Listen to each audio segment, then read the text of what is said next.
This next section, again, it's not that they're not all powerful, but when you have a grasp of this next section, this again will elevate your conscientious language from here to here.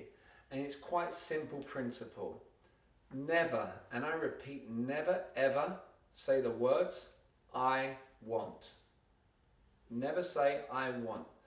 I don't know how conscientious you have been watching these videos, but as much as I want to make an impact on the whole entire world and stop this problem of human interaction because of technology, I never want it more for people than they want it for themselves. I congratulate you for investing in this course, because that means that you truly want to get better when it comes to communication. But again, I can't stipulate this any more than what I'm trying to.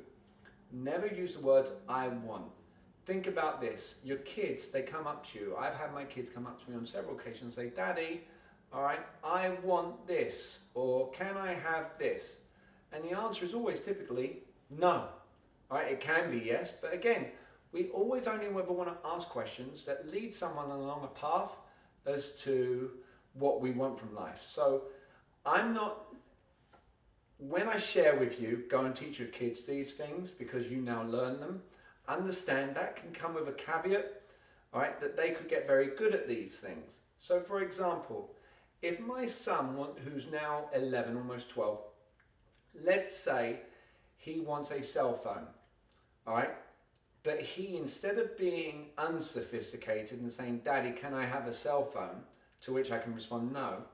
Let's say he knows the tools that I've been teaching you, and he was to approach me, and think about your own child approaching you and saying these words, Daddy, do you care about my safety? Most parents, if you're a good parent, right, which I'm not going to say I'm the best parent every single day on the planet, we always strive to be the best versions of ourselves, especially when it comes to parenting, especially when it comes to those of us out there who truly love our kids. But I couldn't say no to that question. If he says, Daddy, do you care about my safety? I'm going to say yes. Now, all right, he's going to turn around and say, well, look, what is something that you think will make you feel like I am safe all the time? You'll know exactly where I'm at, and you'll be able to talk to me like this at a moment's notice to know that I'm safe. Now I'm going to come up with a cell phone, at which point he can turn around with you. It's like, Daddy, that's fantastic. I absolutely agree with you. I think that you're right. I think I should have a cell phone. All right. Now he's made it about his safety, and I care about his safety.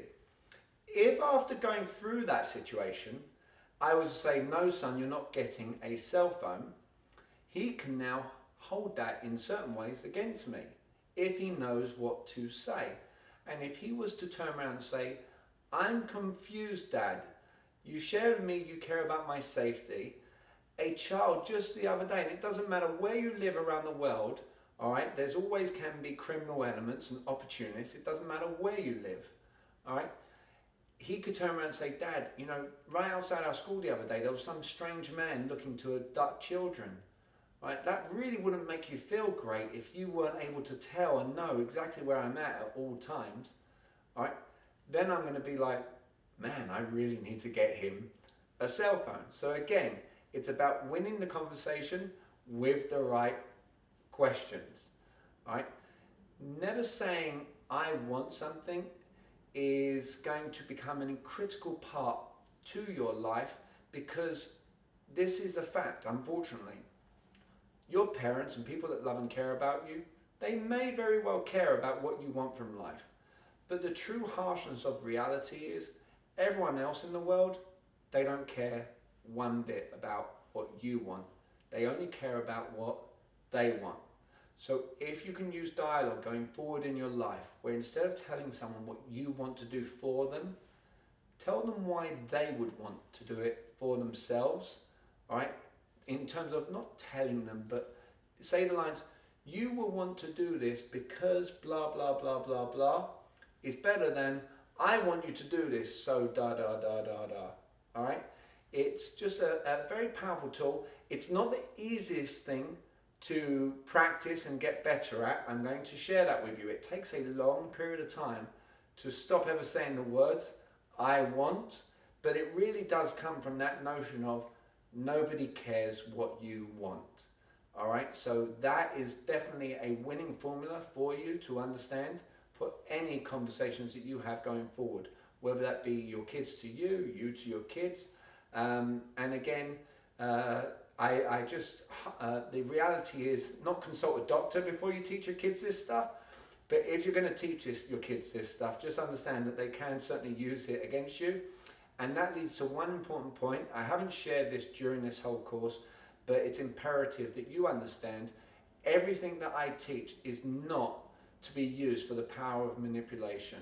It is to be used ethically, with good morals, with good intentions. The idea is never to make someone do something that they don't want to do.